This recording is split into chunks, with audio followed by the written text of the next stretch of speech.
Hello दोस्तों, welcome back to our view novel. यह video सोलैंड 5 की नोवेल पर बेस्ड पार्ट 87 है। तांगसन पावरफुल बनने के साथ ही डीमोन ने इंसानों के साथ क्या किया है उसका हिसाब क्लियर करेगा।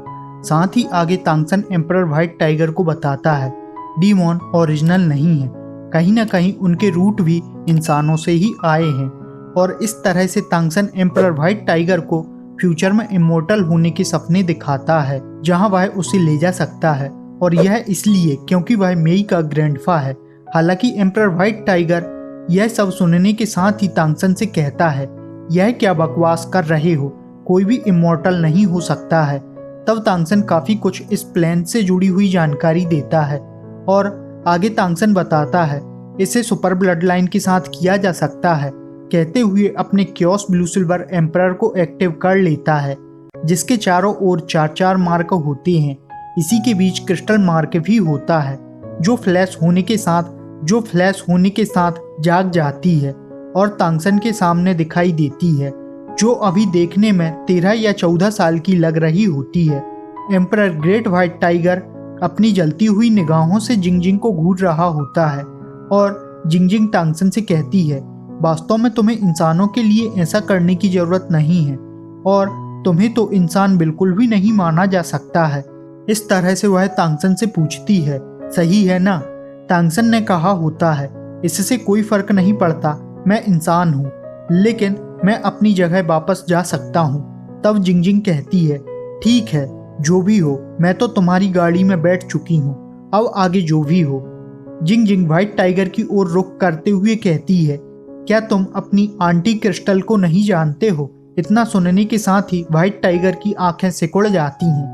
जैसे ही एम्परर व्हाइट टाइगर ने आंटी क्रिस्टल शब्द सुना होता है, वह अपने कदम पीछे हटा लेता है, क्योंकि कभी क्रिस्टल डीमोन ने इसे 1 महीने तक पीटा होता है किसी समस्या से बाहर निकालने के लिए। एम्परर व्हाइट टाइगर को विश्वास नहीं होता है, क्योंकि यह शब्द कुछ ऐसा था जिसे केवल यही दोनों ही जानते थे।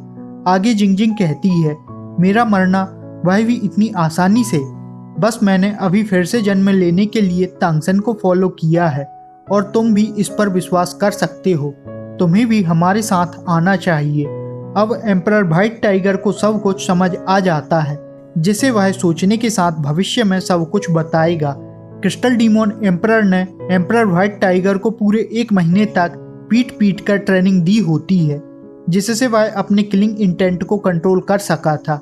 यही कारण था जब तियानियों ने कहा इस क्लैश के पीछे क्रिस्टल डीमोन का हाथ था, तो एम्परर व्हाइट टाइगर कुछ ना कर सका। आगे जिंगजिंग कहती है, तुम झिझक क्यों रहे हो, तुम्हारे पास मौका है, तुम्हें पता होना चाहिए इसके लिए मैंने क्या खोया है। यह सब जानते हुए एम्परर व्हाइट टाइगर का दिल कोहराम से भर गया होता है। तब तांगसन आगे कहता है, चाहे कोई भी मारा गया हो, तियानियों इसकी कीमत 100 गुना चुकाएगा। तब अचानक व्हाइट टाइगर कहता है, ज्यादा इंसान नहीं मारे गए हैं, क्योंकि इनसे पहले ही जानकारी मैंने सुकिन को दे दी थी, जिससे वह इंसानों को और खुद को बचा सके। यह सुनकर तांगसन और मेई दोनों ही खुश होते हैं। यह सुनते हुए तांगसन भी व्हाइट टाइगर के साथ इम्पल्सिव होने के लिए माफी मांगता है और अब तक तांगसन का मूड काफी सही हो चुका था। इसी के साथ तांगसन चला जाता है और एम्परर व्हाइट टाइगर मेई से कहता है, तुमने ऐसे सनकी को कहां से ढूंढा है? मेई भी यह सुनकर हैरान होती है।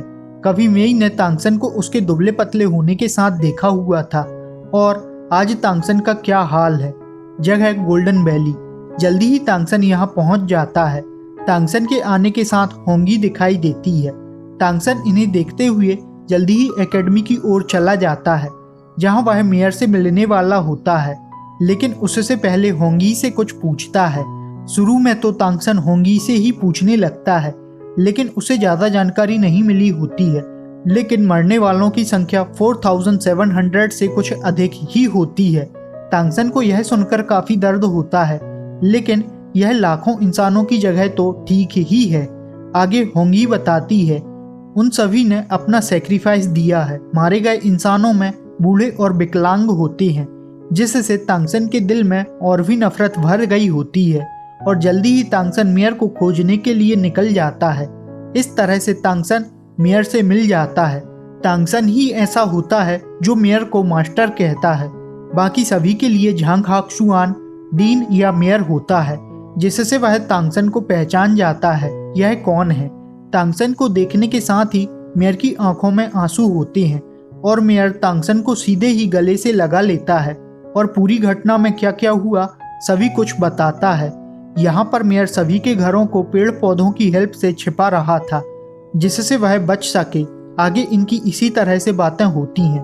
फिर तांगसन मेयर से बताता है वह इंसानों के लिए कल्टीवेशन की मेथड को ढूंढ रहा है, जिससे वह अलग अलग एलिमेंट को कंट्रोल कर सकते हैं और वह element water, fire, earth, wind, light, darkness, space, time and other element हो सकते हैं जिसे वह एक्टिव कर सकते हैं। यह सुनते हुए मेयर काफ़ी ज़्यादा एक्साइटेड होता है और आगे बताता है उसने आइसलैंड पर 400,000 ह्यूमन को माइग्रेट कर दिया है और समुद्र में तांगसन की ज़रूरत है, जहां तांगसन मेयर को टेलीपोर्ट करते हुए जल्दी ही ले जाता है।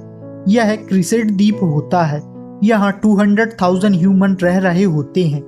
तांगसन के सभी दोस्त अब तक रेडेम्पशन एकेडमी में मास्टर बन चुके होते हैं, जिसे तांगसन दूसरे बच्चों को पढ़ाते हुए देखता है। कुछ दोस्त इसी द्वीप पर हैं, जो नहीं हैं वह किसी और द्वीप पर होते हैं।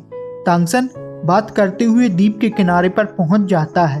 तांगसन पहले 9 टियर बॉटलनेक पर था, जिससे वह विश्वास की पावर को ज़्यादा एब्जॉर्ब नहीं कर सकता था, लेकिन अब ऐसा नहीं है, जिससे तांगसन को अब किसी का भी डर नहीं होता है और तांगसन अपने डिवाइन सेंस से समुद्र को साफ करने लगता है और विश्वास की पावर को भी एब्जॉर्ब करने लगता है, जिससे तांगसन को सी गॉड मानने वाले समुद्री जीव भी जल्दी ही तांगसन को देखने के लिए तांगसन की तरफ दौड़ पड़ते हैं। सबसे पहले एल्डर वालरस पहुंचा होता है। तांगसन की पावर से पूरा ही समुद्र गोल्डन कलर का हो जाता है और तांगसन सी गॉड के रूप में सभी को ब्लेसिंग्स दे रहा होता है। समुद्र में आया भाग्य तांगसन इंसेस्ट्रल कोर्ट से लेकर आया होता है, क्योंकि अब समुद्र जितना भी पावरफुल होगा तांगसन भी उतना ही पावरफुल होने वाला है और तांगसन इस स्थिति में लगभग 1 घंटे तक रहता है और सी गॉड की असली पहचान तांगसन मेयर को भी बताता है। इस तरह से सब कुछ वैसा ही होता है जैसा कि तांगसन चाहता है। यहाँ पर सब कुछ सही करने के बाद तांगसन वापस से एम्परर व्हाइट टाइगर के पास पहुँच जाता है। यहाँ पर मेई नहीं होती है, वह ट्रेनिंग रूम में होती है और एम्परर व्हाइट टाइगर तांगसन से पूछता है तुम गॉड रिलम को कैसे जानते हो। फिर इनके बीच सवाल जवाब का सिलसिला शुरू हो जाता है, लेकिन तांगसन एम्परर व्हाइट टाइगर को सब कुछ नहीं बताता है, क्योंकि तांगसन अपनी पूरी मिस्ट्री को सामने रखना सही नहीं समझता है। व्हाइट टाइगर असलियत में जो जान पाता है वह यह है कि तांगसन उसकी सुपर ब्लड लाइन के साथ इस दुनिया से बाहर निकल सकता है और किसी गॉड रिलम में उसे गॉड का सक्सेसर बनाया गया था। कुल मिलाकर अब एम्परर व्हाइट टाइगर भी क्रिस्टल डीमोन की तरह गॉड रिलम में जाने की सोच रहा होता है।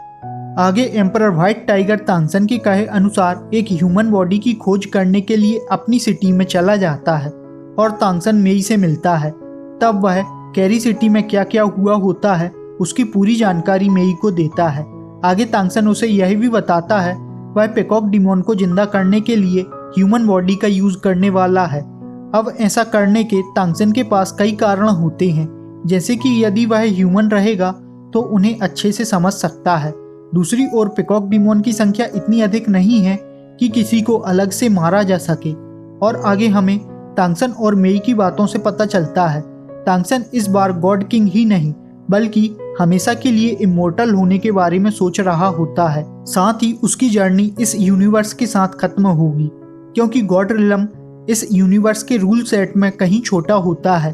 तो तांगसन इसी को ध्यान में रखते हुए पावरफुल हो रहा होता है। कुछ ही देर में एम्परर व्हाइट टाइगर भी एक ह्यूमन बॉडी को लेकर आ जाता है, जो लगभग 30 साल का होता है, जो हार्ट अटैक से मारा गया होता है। एम्परर व्हाइट टाइगर को विश्वास तो नहीं होता, लेकिन वह ऐसा चमत्कार होते हुए देखना चाहता है। तांगसन जल्दी ही उस बॉडी को एक मैजिकल सर्किल में रख देता है, साथ ही बॉडी को रिफाइन भी करने लगता है और वह बॉडी धीरे धीरे करते हुए तांगसन की प्रोसेस के कारण ग्लो करने के साथ ही ट्रांसपेरेंट हो जाती है।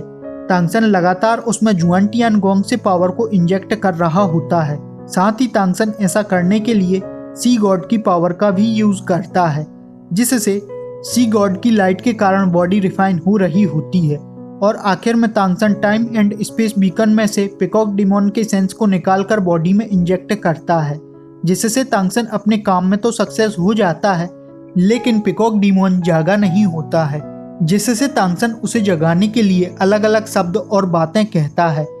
लेकिन जब तांगसन की किसी भी बात का पीकॉक डिमोन पर कोई असर नहीं पड़ता है, तब आखिरकार तांगसन कुछ ऐसे शब्द कहता है जिसे सुनकर पीकॉक डिमोन एकदम से हड़बड़ाते हुए उठ जाता है, और वह शब्द थे सुकिन एम्परर फीनिक्स जिंगफेंग से शादी कर रही है, जिससे पीकॉक डिमोन एकदम से उठते हुए चिल्लाने लगता है, नहीं वह ऐसा नहीं कर सकती है। और इस तरह से पीकॉक डिमोन अपनी लाइफ में वापस आ जाता है। शुरू में तो पीकॉक डिमोन कुछ भी नहीं पहचान पाता है, लेकिन जल्दी ही वह मेई को पहचान जाता है और कहता है, मैं तो मर चुका था, लेकिन यहाँ क्या चल रहा है मुझे समझ नहीं आ रहा है।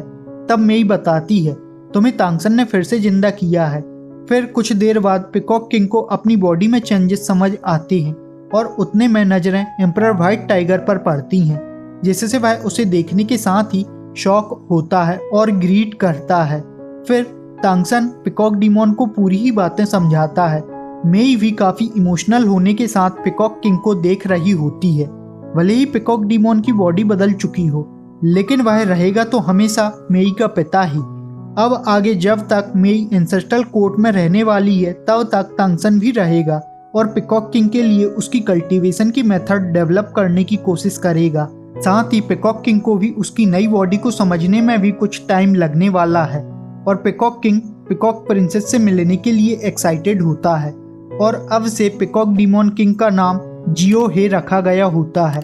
लेकिन एम्परर व्हाइट टाइगर अब तांगसन की पावर को जानना चाहता है, जिससे वह तांगसन के साथ फाइट करने की इच्छा जाहिर करता है। एम्परर व्हाइट टाइगर की पावर को भी हल्के में नहीं लिया जा सकता है, क्योंकि वह भी 5th सबसे पावरफुल एम्परर है। दोस्तों, आने वाली एक Q&A की वीडियो होगी, जिसमें सोलैंड 5 के बारे में आप जो भी जानना चाहते हो वह आने वाली कम्युनिटी पोस्ट में पूछ सकते हो। यदि एक्सप्लेनेशन पसंद आए तो वीडियो को लाइक और चैनल पर नए हो तो सब्सक्राइब करते हुए नोटिफिकेशन बेल को ऑन करना ना भूलें। इसी के साथ यह वीडियो यहाँ खत्म होता है। हम मिलते हैं नेक्स्ट वीडियो में। Thanks for watching.